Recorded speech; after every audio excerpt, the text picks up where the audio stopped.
영국 런던에 가면 언신 투어, 즉 보이지 않는 여행이라는 관광 프로그램이 있습니다. 도시의 번화한 겉모습에 가려진 도시 하층 계급의 역사를 안내하는 프로그램인데요.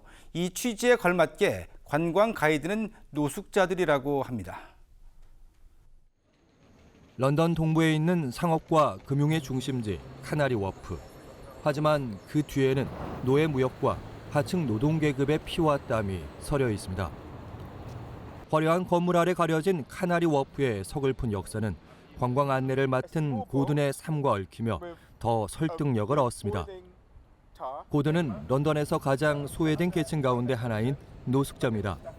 Historically, Canary Wharf was actually a very poor area with lots of poverty and lots of people used to sleep in like lodging houses. And the hostel where I slept was an emergency lodging house, so I kind of related a lot to that. 고든은 지난 2월부터 언신 투어 관광 가이드로 활동하고 있습니다. 언신 투어는 고든 같은 노숙자들을 관광 가이드로 교육해 런던 곳곳을 안내하는 프로그램입니다. 수익금의 60%는 가이드의 임금이고 나머지는 프로그램 운영비로 사용됩니다. 이 프로그램에서 노숙자는 단순히 일자리를 얻는 수혜자가 아니라 투어 프로그램 설계와 조사 등에 직접 참여합니다. 설명 내용에 자신의 이야기를 녹여내기도 하는데 이 과정을 통해 자신감을 되찾고 사회 구성원이라는 소속감도 느낍니다. This process of us training the guides, putting them at the center of the storytelling, it really helps them have agency again, be confident. 운영한 지 어느덧 10년. 지금까지 모두 6명의 노숙자가 가이드로 다시 태어났고 투어에 참가한 방문객도 3만 명입니다. 노숙자는 자신조차 잊고 있던 가능성을 확인하고 방문객들은 화려한 외관에 가려져 있던 또 다른 역사를 발견하는 시간. 언신 투어는 런던의 색다른 명물이 되고 있습니다. 네, 최근 러시아는 감자값 폭등의 골치를 앓고 있습니다. 감자는 가장 많이 사용되는 채소이기 때문에 자칫하면 인플레이션을 부추길 우려도 있다고 합니다. 감자는 러시아에서 가장 흔한 식재료이자 러시아인들이 가장 좋아하는 채소 가운데 하나입니다. 하지만 올해는 감자를 사는 것이 부담스러워졌습니다. 가격이 크게 올랐기 때문입니다. 지난달 감자 1kg의 평균 도매 가격은 84루블, 햇감자는 120루블이었습니다. 지난해 43루블이었던 것과 비교하면 3배 가까이 오른 겁니다. С ума сойти. Картошка, которая вообще копейки стоит. Ну, по такой цене я не знаю, я покупать не буду, и мне кажется, мало кто купит по такой цене. 지난해 러시아는 봄서리와 여름 폭염을 겪으며 감자 수확량이 2023년에 비해 12% 감소했습니다. 하지만 감자값 폭등의 원인이 기후변화만은 아닙니다. 농민들은 농기계와 연료, 비료, 인건비 상승과 고금리가 더 문제라고 말합니다. На рост цены влияют стоимость горючего, гонка заработных плат, использование нами иностранной сельскохозяйственной техники, соответственно, запчастей к ней. 감자뿐 아니라 양파와 비트, 당근 등 주요 채소 가격도 모두 올랐습니다. 그러다 보니 러시아 가계 소득의 35%가 식료품 값으로 나가고 있습니다. 지난해 4월 29%였던 것과 비교하면 6%포인트나 오른 건데 5년 만에 가장 높은 수치입니다. 최근 조금씩 진정되던 물가가 식료품 가격 인상으로 다시 오름세로 돌아설 수 있다는 우려도 나옵니다. При этом ее влияние пока проявляется неравномерно в разных сегментах. Жесткая денежно-кредитная политика сильнее всего сказалась в непродовольственной группе, где рост цен в целом достаточно низкий.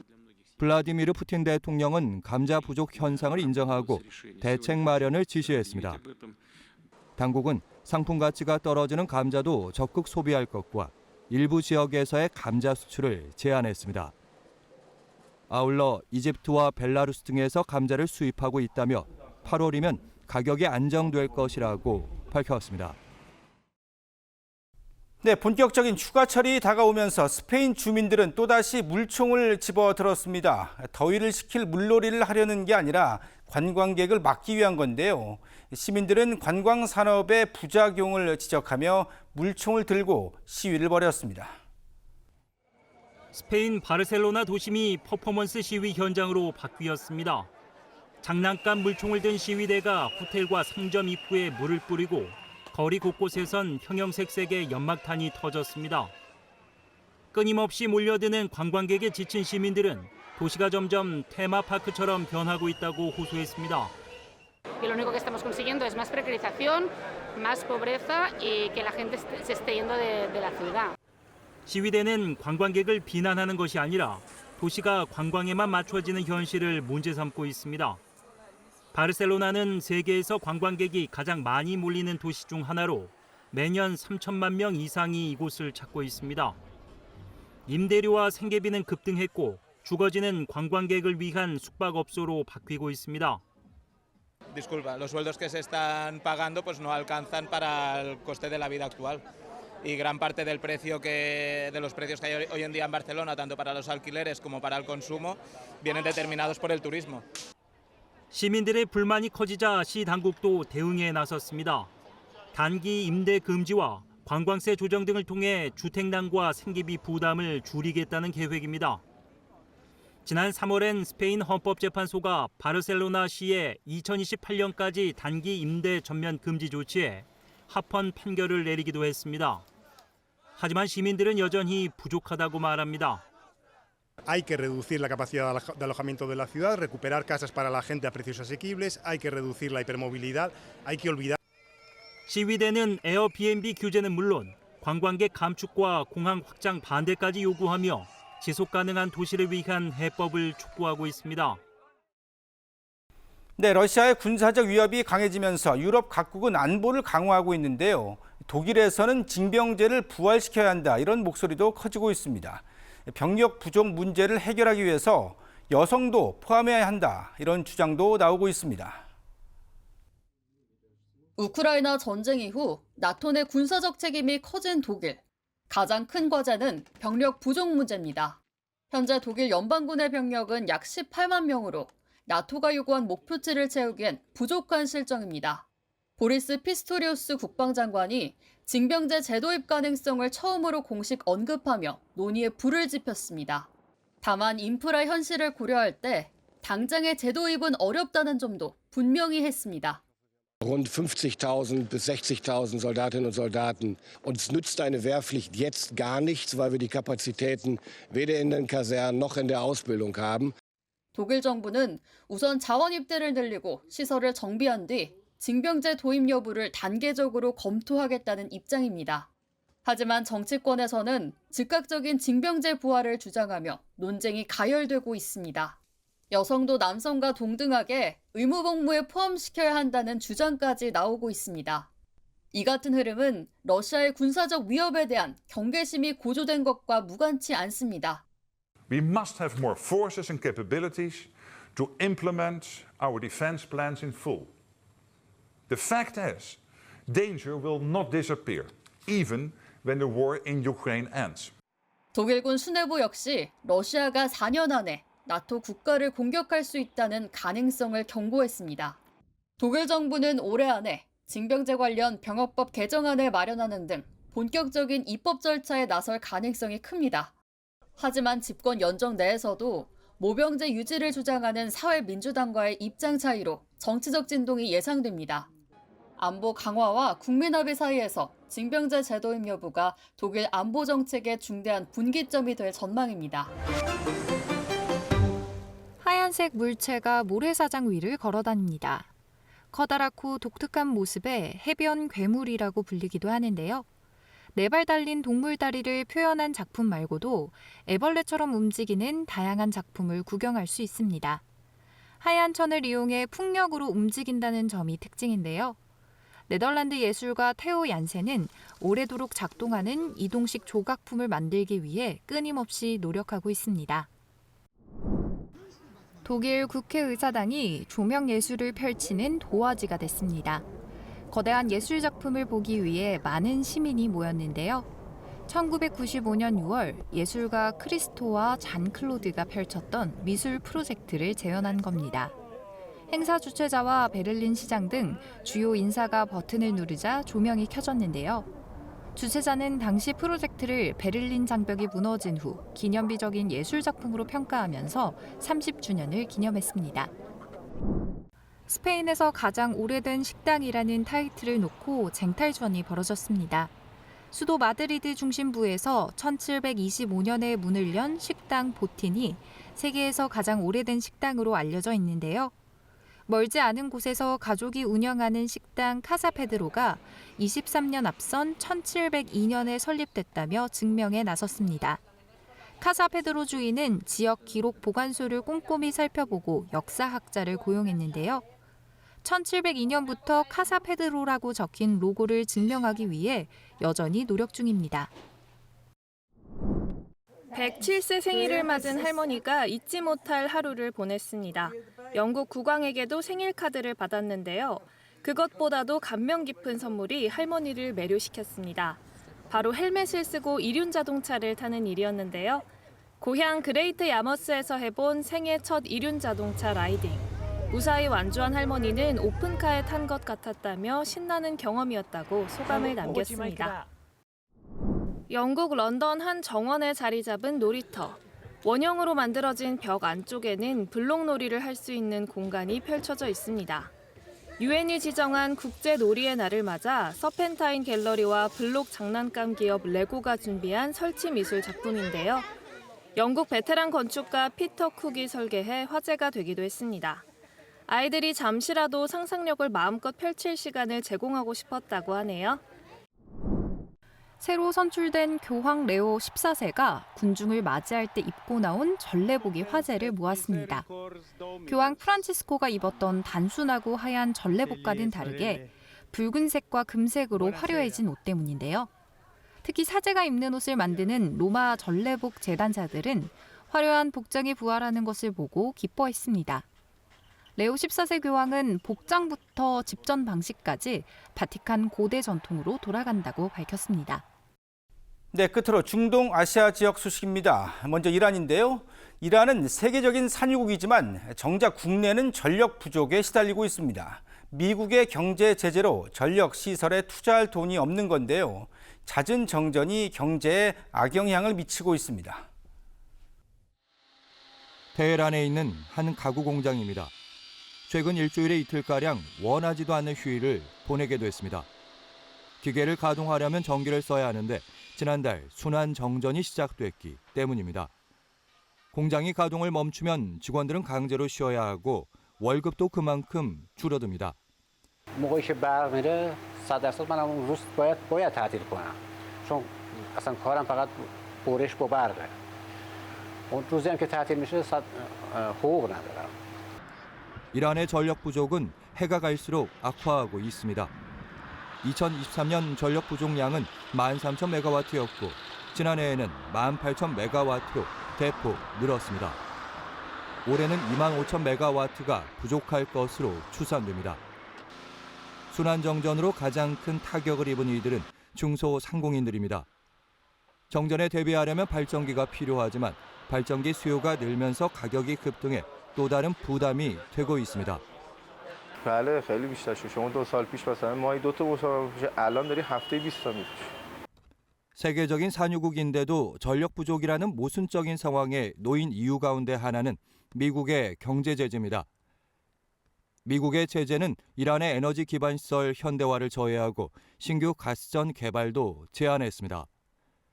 발전소와 송전소는 투자가 부족해 오랫동안 유지 보수를 제때 하지 못하고 있습니다. 일각에서는 전력 문제를 해결하기 위해서라도 평화적 이용을 위한 우라늄 농축을 추진해야 한다는 주장도 나옵니다. آنچه که ما اینجا دوستان تجمع کرده میخوان دفاع بکنن دفاع از منافع ملته. چرا؟ چون صنعت هسته‌ای فواید یه دونه سلاحه اما هزاران منافع صلح‌آمیز داره. یکیش در تولید برقه. 우라늄 농축 활동 허용도 경제 제재 완화도 결국 미국과의 관계 개선에 달린 상황. 오는 15일 열릴 이란과 미국의 6차 핵 협상에 관심이 쏠리는 이유입니다. 네, 이라크가 물 부족 위기를 스프링클러로 극복하고 있습니다. 기존 관계시설보다 물 효율성이 훨씬 좋고 농작물 생산성까지 뛰어나다고 하는데요. 하지만 결국 한정된 자원인 지하수를 사용하는 만큼 유엔은 무분별한 사용은 자제할 것을 권고하고 있습니다. 이라크 나자프에 있는 한 밀밭 위를 거대한 철제 구조물이 가로지르고 있습니다. 구조물의 정체는 스프링클러. 농업용수를 공급하는 데 기존 관계시설보다 훨씬 효율적입니다. 물 사용량은 최대 70% 아낄 수 있고 수확량은 늘어나서 일자리까지 창출하고 있습니다. السياح يصرف ماي هوايه، المرشه شويه اقتصاديه بالماي، مريحه، عايد اكثر، انتاج اكثر. احنا كنا غاد نزرع سياحه هسه هنا بالصحراء، جينا للصحراء هماته شويه الصحراء تصير شويه تتوسع. 이라크는 유엔이 지목한 세계에서 기후변화에 가장 취약한 5개 국가 가운데 하나입니다. 강수량이 줄어들면서 농업도 심각한 타격을 입고 있는데 2021년에서 22년 시즌 농업 부문 생산성은 전년보다 36% 급감했습니다. 그러자 정부는 물 생산량 최적화와 농업 생산성 증진을 위해 스프링클러 시스템을 도입했습니다. 시설 관련 비용의 30%는 주정부가 부담하고 나머지 비용은 10년에 걸쳐 갚으면 됩니다. اللي يعني حقيقة بإجراءات مبسطة وكذلك بالتقسيط للمواطن خلال 10 سنوات حسب المبلغ المتفق عليه وحسب الإجراءات القانونية اللي نتخذها داخل الشركة العامة للتجهيزات الزراعية. 정부는 스프링클러에 전력을 공급할 태양에너지 발전도 고심 중입니다. 현재는 시설을 갖춰도 정부가 지원하는 연료가 부족하다며 농민들이 암시장에서 비싼 값으로 경유를 구하고 있기 때문입니다. وهي استخدام منظومات الطاقة الشمسية الطاقة النظيفة هي اللي تخدم الواقع البيئي في المحافظة والبلد وتوفر طاقة مستدامة أيضا لتشغيل المضخات وعلى وقت طويل. 다만 유엔은 스프링클러가 아무리 효율적이어도 제한적으로 사용해야 한다고 경고합니다. 스프링클러가 사용하는 지하수는 한정된 자원이기 때문입니다. 이미 이라크의 지하수 수위는 상당 수준 이하로 떨어진 상태로 식량 안보 유지 목적으로만 농지를 확대해야 한다는 지적입니다. 캐나다와 미국을 잇는 한 등산 코스에서는 독특한 문화가 전통처럼 이어지고 있습니다. 에팔레치아 등산로 중간쯤 펜실베이니아주 가드너스에 있는 작은 시골 가게에서 벌어지는 일인데요. 등산을 하다 말고 이곳에서 아이스크림 약 2리터를 한 번에 먹기에 도전하는 겁니다. 이 도전은 40년 전 시작돼 올해는 약 50명의 장거리 등산객이 성공했다는데요. 최고 기록은 3분 37초라고 하네요. 미 항공우주국 나사가 새로운 사진을 공개했는데요. 화성에 숨겨진 화산을 포착한 모습입니다. 천문학자들은 제제로몬스라고 불리는 이 산봉우리가 고대 호수 바닥이었다가 물이 빠지면서 형성됐다고 생각했는데요. 퍼서비어런스 탐사선이 지난 4년 동안 탐사한 결과 예상했던 것과 달리 분화구 바닥이 퇴적층이 아니라 화산암으로 이루어져 있었습니다. 화성에 더 많은 화산이 있을 수 있다는 예상이 나오고 있습니다. 수족관을 헤엄치는 남방 큰 돌고래를 자세히 들여다보면 생명이 탄생하는 장면을 직접 목격할 수 있습니다. 미국 시카고 브룩필드 동물원에 사는 돌고래 엘리가 임신 12개월 후 새끼를 성공적으로 낳았는데요. 38살 엘리가 1시간 넘게 분만하는 동안 어미 돌고래 타페코가 엘리 곁을 지켰습니다. 새끼 몸 길이는 120cm에 달했고 몸무게는 약 16kg으로 알려졌는데요. 성견 골든 리트리버와 비슷한 몸집이라고 하네요. 중국 베이징에서 밤하늘 희귀한 보름달이 관찰된 모습입니다. 가장 큰 보름달이자 18년 만에 나타난 가장 낮은 보름달이었는데요. 붉은 빛을 띤 달이 만리장성 위에 떠 있는 듯한 모습이 포착되기도 했습니다. 가장 낮은 보름달은 달 궤도 회전 주기 중 궤도 기울기가 가장 클 때 나타나는데요. 큰 달일수록 소원을 더 잘 들어주기를 기대하게 되네요. 뜨거운 여름이 다가오는 6월. 인도는 이미 섭씨 45도를 넘나들며 무더위를 견디고 있는데요. 뉴델리 동물원에 사는 동물들도 더위에 비상이 걸렸습니다. 사육사들은 동물들이 안전하게 더위를 날 수 있도록 물뿌리개와 작은 연못, 그리고 특별 식단을 제공하기 시작했는데요.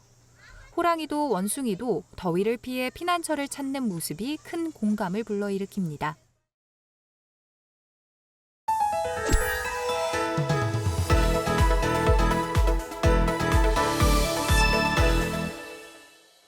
네, 한 주간의 세계 주요 경제 이슈를 살펴보는 윤석천의 밑줄 경제 시간입니다. 오늘도 명쾌하고 깊이 있는 분석의 경제평론가 윤석천 이코스피어 소장과 함께하겠습니다. 안녕하십니까? 네, 안녕하십니까? 네, 어서 오십시오. 네, 먼저 지난주 주목할 만한 경제 소식부터 살펴보겠습니다. 관련 영상 함께 보시죠. 중국입니다. 중국이 인도네시아를 240시간 무비자 환승 대상국에 추가하며 총 55개국으로 확대했습니다. 이번 조치로 인도네시아 국민은 유효한 여권과 연결 항공권만 있으면 중국 내 60개 도시에서 최대 10일간 비자 없이 체류할 수 있게 됐는데요. 중국은 지난 9일부터 사우디 등 중동 4개국 국민에게도 30일 무비자 입국을 허용하는 등 비자 면제 정책을 공격적으로 확대하고 있습니다. 우리나라도 지난해 11월부터 대상국에 포함됐는데요. 그 결과 지난해 무비자로 중국을 찾은 외국인은 2천만 명을 넘었으며 이는 지난해 대비 2배 이상 급증한 수치입니다. 중국이 적극적인 비자 개방을 통해 국제적 영향력을 확대하고 있는 모습입니다. 네, 지난주 주목할 소식으로 중국이 비자 면제 국가를 확대하고 있다 이런 소식을 꼽으셨는데 아무래도 중국이 이제 관광 산업을 성장시키려는 것이 가장 큰 이유라고 봐야겠죠. 네, 그렇습니다. 중국이 이제 비자 개방 정책, 확대 정책을 갖다가 이제 강력하게 시행을 하고 있는데 이거는 역시 이제 그 관광산업진흥을 통한 내수 진작 거기에 이제 가장 큰 목적이 있다고 봐야 될 것 같고요. 네. 사실 중국의 관광 산업은 2020년 전까지만 하더라도 세계에서 어떻게 보게 되면 떠오르는 별? 네. 뭐 이런 식으로까지 평가를 받았습니다. 뭐 중국은 우리가 전부 다 알다시피 풍부한 문화 유적, 네. 그다음에 관광 자원, 뭐 이게 굉장히 풍부한 나라죠. 사실 뭐 그 개혁 개방 정책과 맞물리면서 중국으로 이제 수많은 관광객들이 사실 입국을 하기 시작했습니다. 예. 근데 그렇게 이제 뭐 탄탄대로를 달리던 중국의 관광 산업이 2020년 코로나19 덕분에 네. 꽉 막힙니다. 그러니까요. 사실 중국은 그 세계에서도 가장 강한 봉쇄 정책을 시행한 나라 중에 하나지 않습니까? 네. 북한 다음으로 이제 강한 봉쇄 정책을 갖다가 시행을 했죠. 그래 그 당시를 돌이켜 보면 중국을 가는 게 어떻게 보게 되면 별을 따는 것보다 더 어려운 뭐 이런 상황까지 몰렸었어요. 그러니까 중국 관광 산업이 어떻게 보게 되면 급락을 할 수밖에 없었겠죠. 네. 그 이후에는 또 어떤 일이 있었냐면은 코로나19가 이제 좀 잠잠해지고 나서는 느닷없이 중국 정부가 국가보건법을 갖다가 굉장히 강화했습니다. 네. 그래서 뭐 해외에서 들어오는 사람들에 대한 어떤 통제, 감시, 뭐 이런 정책들을 갖다가 굉장히 강화하는 일련의 어떤 정책들이 계속 유지가 되면서 중국의 관광 산업은 추락 일변도로 계속해서 급락을 했었습니다. 예. 그래서 23년 기준으로 제가 봤더니 입국자 수, 관광 수입 측면에서 전부 다 10위권 밖으로 밀려난 거예요. 네. 이거는 세계 2위 경제 대국이자 그렇게 풍부한 문화유산을 갖고 있는 나라로서는 어떻게 보게 되면 좀 수치스러운 일이다라고까지 얘기할 수 있을 정도로 예. 관광 산업이 어떻게 보면 급락을 한 거고요. 그래서 25년 3월에 중국 정부는 특단의 대책을 갖다가 만듭니다. 올해 3월이에요. 네. 결과 몇 달 안 됐습니다. 소비 진작 특별 행동 방안이라는 걸 발표했는데 예. 결국은 이제 이 정책을 갖다가 만든 이유는 지난 시간에도 말씀드렸듯이 중국의 이제 소비 둔화라든지 침체 양상이 워낙 깊으니까 그거에 대한 어떤 돌파구를 찾겠다. 그 중에 하나가 뭐냐면은 비자 면제 국가 확대 및 정책 개선. 네. 이것이 이제 그 중에 하나로 잡혀 있는 거거든요. 그럼 구체적으로 중국이 이렇게 비자 면제 확대 정책을 갖다가 펴는 이유가 뭘까? 네. 이걸 갖다가 곰곰이 좀 살펴보면은 중국이 지금 어떤 상황에 있는지, 그다음에 향후 어떤 스탠스를 취할지 어느 정도 방향이 좀 잡힐 것 같아요. 네네. 가장 큰 이유는 앞에서도 얘기했지만 경제 회복 및 관광산업 활성화입니다. 예. 사실 관광산업이라는 거는 소비 진작에 미치는 영향이 굉장히 커요. 그렇죠. 이걸 우리가 어떻게 아느냐? 일본을 경우를 보면 알고 있습니다. 네. 일본이 그나마 그래도 요즘 조금 성장이 괜찮잖아요. 네. 이게 사실 내수 진작의 어떤 여파도 있지만 사실 관광객들이 그 일본으로 물밀듯이 밀려가고 있잖아요. 그랬죠. 한국 네. 사람들도 엄청 가고 있지 않습니까? 예. 그 덕분이라고 봐도 좋을 거거든요. 사실 관광객이 많이 몰리게 되면은 첫 번째로는 이제 어떤 분야들이 가장 큰 혜택을 보냐면은 음식, 당연히 그렇겠죠. 그렇죠. 숙박, 네. 그다음에 교통, 쇼핑 이런 측면에서 이제 대단한 어떤 경기 활성화의 어떤 그 하나의 어떤 자양분이 된다. 예. 이렇게 말씀드릴 수가 있을 것 같아요. 네. 그래서 이제 그 중국 정부는 지금 자국 어떤 경기의 어떤 둔화, 침체 현상을 극복하고자 비자 면제 확대를 통해서 관광객을 끌어들이고 네. 이 관광객들로 하여금 돈을 쓰게 함으로써 경기 활성화를 꾀하고자 한다. 이게 이제 첫 번째 목표가 될 거고요. 네. 두 번째로는 이제 대외 이미지 개선이 아무래도 이제 가장 어떻게 보게 되면 중요한 변수일 것 같아요. 사실 최근까지 그 중국은 계속해서 고립되는 양상을 보여오지 않았습니까? 예. 아까도 얘기했지만 코로나 때도 그렇고요. 그다음에 보안법 강화 때문에도 그렇고. 그다음에 그 시진핑의 산연임 이것들도 예. 그 바깥의 나라들이 보기에는 결코 고운 시선으로 보지는 않지 않습니까? 그렇죠. 예. 그다음에 러우 전쟁에서 러시아 편을 갖다가 들었다는 것 자체들 때문에 사실 뭐 EU라든지 그다음에 서구권 국가들 그다음에 한국 뭐 일본 이런 미국의 어떤 동맹들한테는 좀 거칠게 표현하면 좀 미운 털이 좀 박혔다까지 얘기할 예. 수가 있는 거죠. 거기에 이제 바이든 행정부 같은 경우에는 동맹들을 규합을 하면서 사실은 중국에 대한 어떤 포위망을 갖다가 강화를 했었습니다. 예, 예. 그래서 각국에서 이제 그 다른 나라들에 대한 인식 조사를 해보면은 중국이 비호감 1위로 등극하는 나라들이 굉장히 많았잖아요. 예. 그러니까 중국으로서는 사실 이런 어떤 부정적 이미지를 갖다 탈피하는 게 굉장히 중요한 어떤 이슈가 될 거고요. 예. 그걸 갖다 타파하는 하나의 도구로서 비자 면제 확대를 통하여서 우리들은 열심히 개혁 개방을 지금 하고 있다. 예. 그런 어떤 의지를 갖다가 보여준다라고 얘기할 수가 있는 거고요. 두 번째로는 이제 인적 교류 활성화도 굉장히 크지 않습니까? 그렇죠. 예. 사실 이제 문을 닫았던 나라가 이렇게 되다 보면은 계속해서 폐쇄 정책을 고집하다 보면은 네. 사실은 뭐 인적 교류라든지 어떤 비즈니스 교류 같은 것들이 축소될 위험성이 굉장히 크지 않습니까? 예. 이거는 자국의 어떤 발전에도 그렇게 결코 긍정적인 영향을 미치지는 않지 않겠어요? 네. 그런 측면에서 이런 걸 갖다 탈피해서 역시 자국 어떤 성장이라든지 어떤 발전의 하나의 기틀을 만들겠다. 뭐 이런 어떤 의지가 돋보인다라고도 얘기할 수가 있는 거고요. 결국은 트럼프 행정부 들어서서는 이게 계속해서 반대 방향으로 가고 있는 것 같아요. 중국하고 미국하고는. 네. 바이든은 오히려 동맹들을 규합해서 우방을 만들고 네. 좀 개방하는 측면을 취했다라고 하게 되면은 반대로 그 당시에는 중국은 폐쇄적인 정책으로 돌아섰다가 트럼프 대통령이 등극하고 나서는 트럼프 대통령은 약간 다른 나라들에서 폐쇄적인 정책을 네네. 쓰고 있는 반면에 중국은 개방적 정책을 쓰고 있다는 것 자체가 약간 좀 아이러니하기도 합니다. 그러네요. 마지막으로 이제 외교적 전략이겠죠. 사실은 아까도 계속해서 말씀을 드리지만 그 바이든 행정부 때까지는 그 미국하고 미국의 동맹국들, EU, 일본, 한국 등이 이렇게 연합을 해서 중국을 네. 좀 포위하는 어떤 스탠스를 취하지 않았어요. 그런데 이걸 갖다가 중국 입장에서 이런 어떤 포위망을 갖다가 뚫어야 되겠다라는 네. 어떤 그런 의지가 좀 작용했을 것 같아요.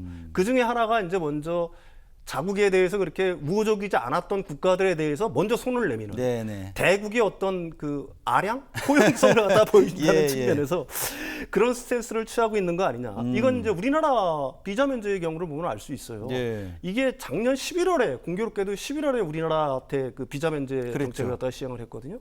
이 11월이 어떤 때냐면은 트럼프 2기, 그러니까 트럼프 당선이 굉장히 유력하던 시기였다는 시점이었습니다. 네네. 아, 그러니까 중국 입장에서는 트럼프가 대통령이 되면은 미중 간의 갈등이 더욱 격화될 거고 그렇다라고 한다면 그 중국 입장에서는 우리의 우군을 더 확보를 해야 되겠다. 그런 예. 측면에서 먼저 한국 정부한테 손을 먼저 이렇게 그 개선의 어떤 화해 제스처를 취한 게 아니냐. 예. 이게 뭐 별거 아니지 않냐 이렇게 생각할 수가 있는데 사실은 1992년 한중 수교 이후 중국이 이런 스탠스를 취한 건 처음입니다. 예. 먼저 먼저 한 거잖아요. 예. 예. 그런 의미에서 굉장히 의미가 있다라고 봐야 되겠다는 거고요. 네. 결국은 이것들은 대국이라는 어떤 이미지 강화를 통해서 사실 중국이 세계 무대에서 우뚝 설 수 있다. 우리는 미국처럼 폐쇄적인 어떤 정책을 취하는 게 아니라 우리는 개방 정책을 통해서 네. 다른 나라를 열심히 포용하려고 한다. 뭐 이런 어떤 의지를 보여줬다. 이렇게 얘기할 수가 있을 것 같아요. 네. 결론적으로 뭐 침체된 내수 진자, 그다음에 외교관계 개선, 미중 갈등 국면에서 미국과 어떤 그 갈등 국면에서 미국보다 우리가 좀 다른 나라에 대해서 좀 포용성이 있다. 네. 좀 우위에 서려고 하는 전략들 이런 것들이 이제 뭉쳐진 결과라고 봐야 되는 거고요. 다만 지금 어떤 비자 면제 정책의 어떤 대다수는 사실은 올해 말까지 유지가 되는 겁니다. 네. 뭐 중국 정부 입장으로 봐서는 그 어떤 그 긍정적인 측면, 부정적인 측면들을 다 고려를 해서 네. 이걸 갖다 연장할지 말지를 갖다 결정을 하겠죠. 현재로서는 우리가 이제 좀 주목해서 봐야 될 거는 중국의 어떤 이런 열린 사회를 지향하는 어떤 스탠스들이 과연 얼마나 지속할 수 있을지 그 귀추가 어떻게 보면 주목되는 시점이다. 예. 이렇게 말을 할 수가 있을 것 같습니다. 일단 올해 2월이죠. 중국의 설인 춘제 기간에는 이제 외국인 관광객 수가 200% 이상 2024년 대비 증가했다고 하는데 아무래도 좀 연장하지 않을까 그런 쪽에 좀 무게 중심이 옮겨지지 않을까 그런 생각이 좀 들고요. 자, 이제 다음 소식인데 글로벌 핫 이슈 중에 지금 핫 이슈로 부상하고 있는 이스라엘과 이란 간의 무력 충돌 상황인데 지금 일주일 정도 지났거든요. 이 관련해서 유가 전망을 좀 해주신다고요? 네. 그 이란 이스라엘 전쟁이 이렇게 막 촉발됐을 때, 네. 그러니까 이스라엘이 이란에 13일 날 이제 공습을 감행했잖아요. 네. 국제 유가는 무섭게 튀어 올랐습니다. 한 76달러 정도 선까지 올랐거든요. 네, 네. 그 전에 한 60달러 후반대였으니까 굉장히 많이 오른 거예요. 그래서 일부 이제 분석가들은 조금 있으면 유가가 뭐 100달러, 120달러 간다. 네. 이런 전망들을 예. 이제 막 어떻게 보게 되면 굉장히 무서운 공포스러운 네. 전망들을 내놨어요. 근데 지금도 이란과 이스라엘의 전쟁이 끝난 건 아니지 않습니까? 네. 전쟁이 어떻게 보면 계속되고 있었고 긴장은 고조되고 있는데 유가는 한 75달러 선에서 비교적 안정적인 어떤 경향들을 갖다 유지하고 있어요. 네. 좀 이례적이라고 얘기할 수가 있겠죠. 그렇다고 하게 되면은 유가가 이런 상황에서도 계속 이렇게 안정적인 어떤 모양을 보이는 그 이유는 뭘까? 이걸 갖다가 좀 분석해 볼 필요가 있겠죠. 네. 일단 첫 번째는 양측은 서로의 에너지 자원을 갖다가 공습 폭격은 하고 있습니다. 네. 그런데 내수용에 이제 국한돼서 폭격을 하고 있는 거지. 아직까지도 글로벌 어떤 에너지에 커다란 부정적인 영향을 줄 수 있는 수출 어떤 인프라 같은 경우에는 공격을 네. 아직도 안 하고 있다. 이게 이제 첫 번째 이유입니다. 예. 뭐 이스라엘은 이란의 뭐 이제 가스 그 생산 시설, 그다음에 정유 시설, 저장 시설들에 대해서는 공습을 갖다가 계속하고 있습니다. 네. 근데 이건 내수용이에요. 실제로 수출용을 갖다가 건드리려고 하게 되면 이란의 석유 수출 90%가 통과하는 지역이 있습니다. 그게 바로 이제 카르크 섬인데 네. 이 섬을 갖다가 공격하거나 예. 봉쇄를 하게 되면은 사실은 수출길이 막히게 되는 거죠. 예. 근데 그 부분은 아직도 건드리지 않고 있는 거고요. 네. 뭐 이란 역시 마찬가지예요. 걸프만 연안을 갖다 폭격한다거나 호르무즈 해협을 갖다가 봉쇄한다는 어떤 뭐 약간 그 말은 하고 있지만 위협 비슷한 네, 뭐. 위협 비슷한 말을 하고 있지만 실질적인 행동을 하고 있지 않다. 네네. 이게 이제 국제 유가가 비교적 안정적인 이유라고 얘기할 수가 있는 겁니다. 첫 번째 예. 이유가 될 거고요. 두 번째로는 이런 얘기들을 할 수가 있어요. 언제까지 이스라엘이 이란의 수출망을 갖다가 공급하지 않을 것인가? 네. 뭐 이런 보장이 어디 있는가?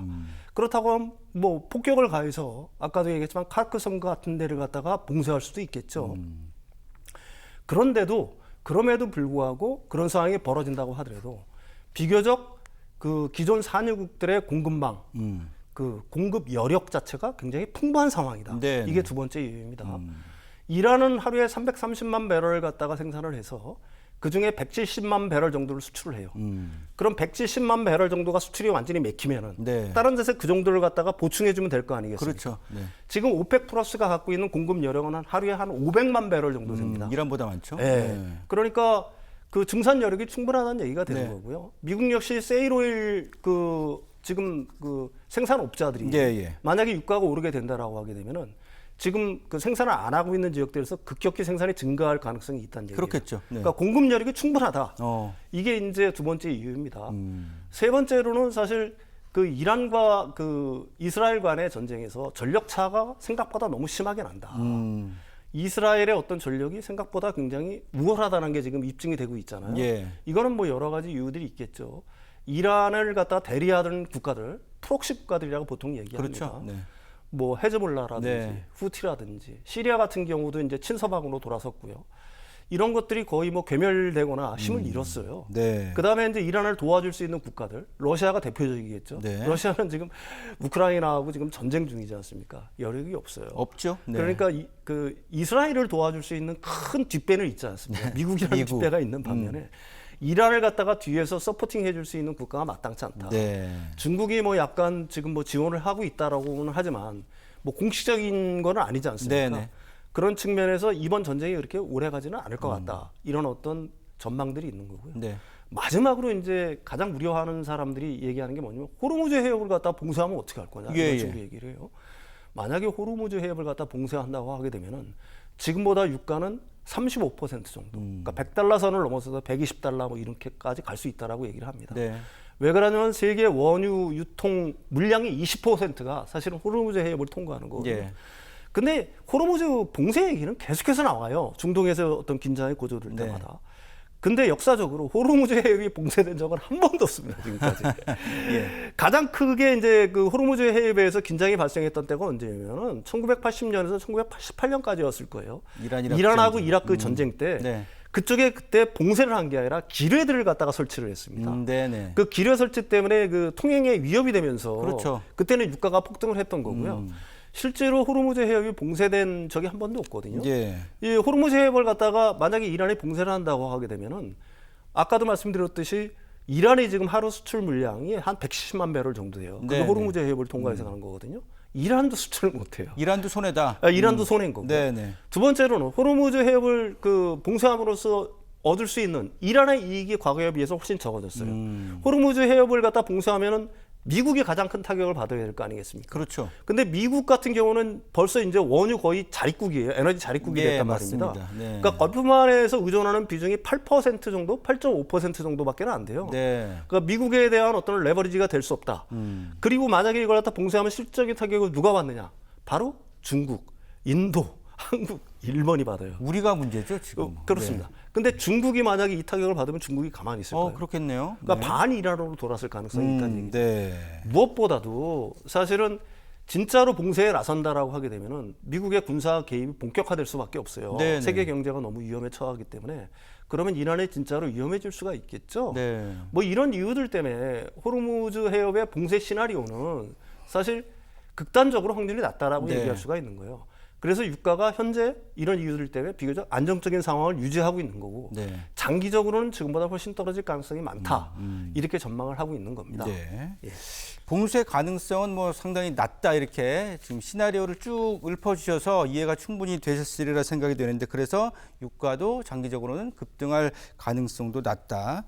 근데 중간에도 말씀을 드렸지만 우리가 문제잖아요. 네네네. 만약에 뭐 지금 트럼프는 2주 안에 결정하겠다라고 기한을 두고 협상 테이블로 이란을 끌어들이려고 하고 이란도 만약에 미국이 공격을 하게 되면 가만히 있지 않겠다라고 뭐 호르무즈 해협을 뭐 기뢰를 설치하는 방식으로라도 봉쇄 비슷하게 하겠다 뭐 이렇게 얘기를 하고 네네네. 있는데 혹시나 만약에 봉쇄가 되면 우리는 어떻게 대비를 해야 될지 워낙에 우리가 그쪽 비중이 높기 때문에 근데 우리가 뭐 갖고 있는 비축유 현황도 그렇고 뭐 LNG 같은 경우는 좀 수급이 더 어렵다고도 하던데 그래도 혹시 모르니까 좀 대비는 해야 되는 거 아닌가요?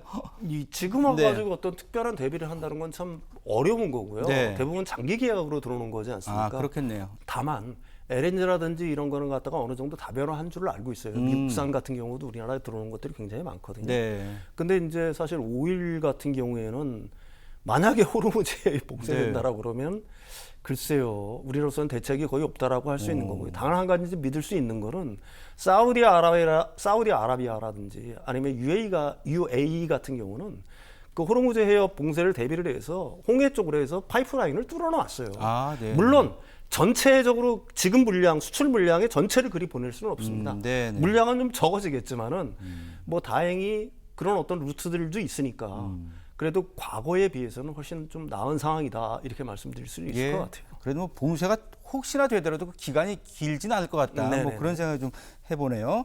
자 이제 마지막 소식인데 일전에도 한번 얘기했던 그 금 얘기입니다. 금값 황금 시대가 끝나가나 이런 주제로 준비하셨는데 이제 향후 금에 대한 전망 이런 거죠? 네, 그렇습니다.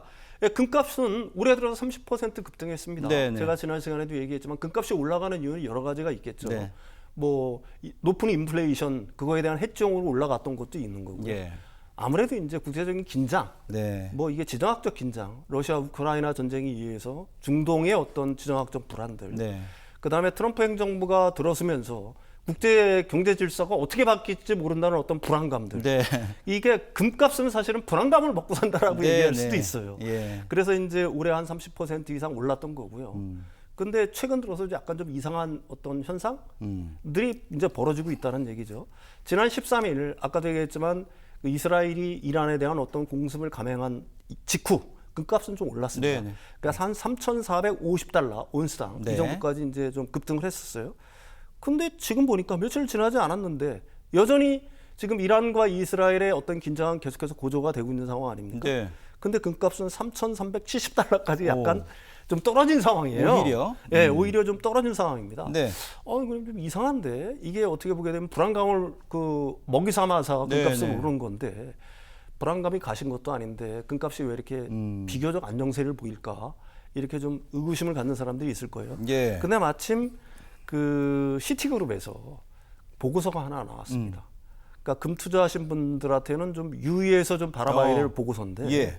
금값이 운수당 3,000달러 이하로 떨어질 거라는 걸 갖다가 보고서 내용이 담고 있어요. 예. 구체적인 내용을 보면은 내년 하반기 정도 되면은 금값은 온스당 2,500에서 2,700달러 정도까지 떨어질 수 있다. 오, 그러면 상당히 이게 상당히 떨어지는 거죠. 거네요. 예. 네. 그 이유는 일단 그 투자 수요가 악화될 거라고 보는 거예요. 이 투자 수요가 악화될 거라고 보는 기본적인 이유는 뭐냐면은 세계 경제 성장이 지금보다는 훨씬 개선이 될 거다. 좀 구체적인 얘기를 하게 되면은 왜 그러냐면은 지금 이제 트럼프 행정부의 어떤 그 불확실성 이것들이 7월, 8월 가면 갈수록 이제 확실하게 바뀔 거 아니겠습니까? 예, 가령 그렇죠. 이제 뭐 정리가 되겠죠. 어느 네. 나라에 대한 몇 %로 네. 관세 이런 것들이 이제 확실하게 정리가 될 거란 얘기입니다.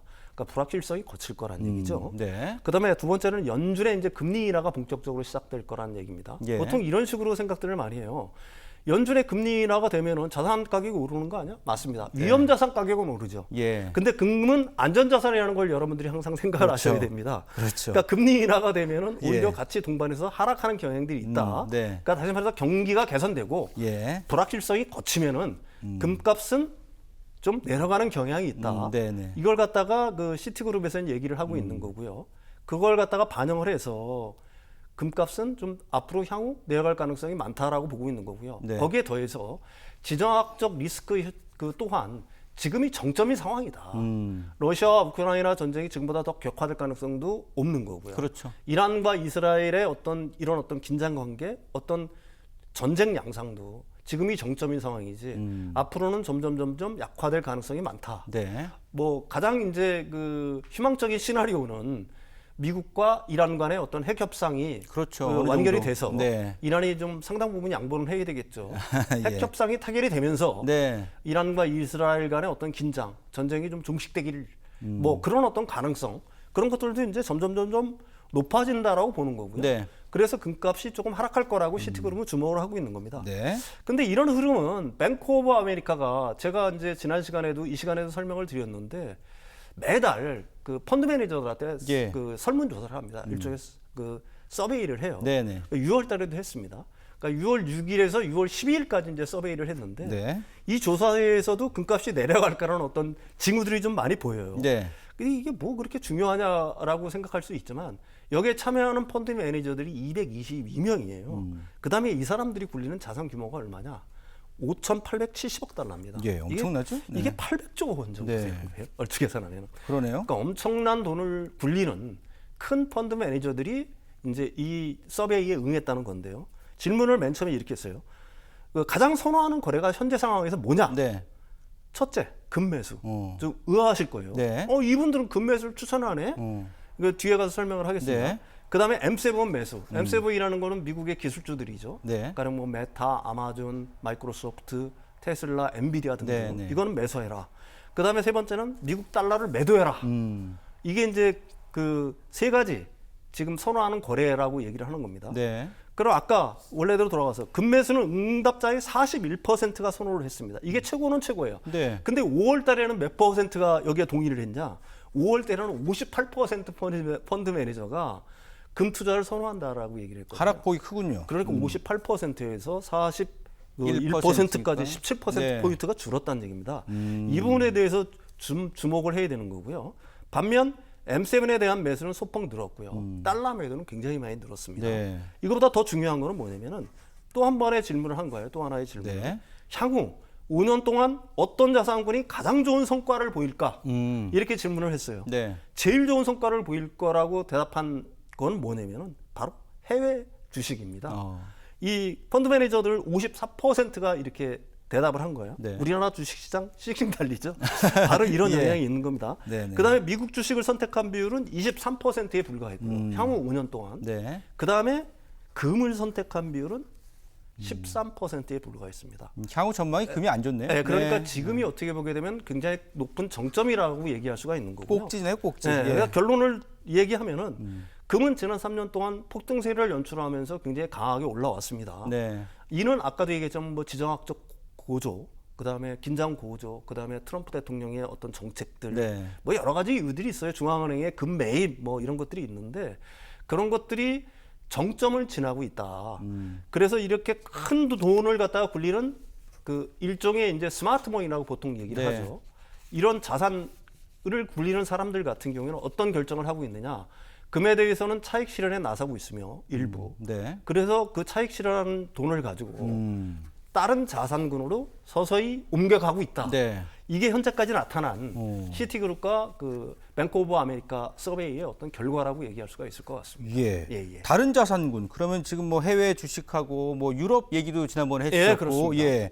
그러면 여기에 비트코인 같은 경우도 조금 비중이 있을까요? 비트코인 같은 경우도 아무래도 그 위험 자산에 속하는 거니까요. 네. 사실 기존에 이제 안전자산이 많이 치고 올라왔다라고 한다면 금이 이제 대표적인 경우겠죠. 네. 뭐 비트코인이라든지 아니면은 그 뭐 알트코인 같은 경우 가상자산 같은 가상자산 거죠? 같은 것들도 뭐 어느 정도의 어떤 그 비중을 차지하면서 그 투자 선호도에는 반드시 올라갈 거라고 저는 보고 있습니다. 그거는 예. 뭐 미국의 정책이 그쪽으로 강하게 기운 측면도 있으니까요. 네네. 그렇게 얘기할 수는 있을 것 같아요. 예. 알겠습니다. 자, 오늘도 아주 유익하고 재미있는 세 가지 소식 윤석천 선생님과 함께했습니다. 고맙습니다. 네, 감사합니다.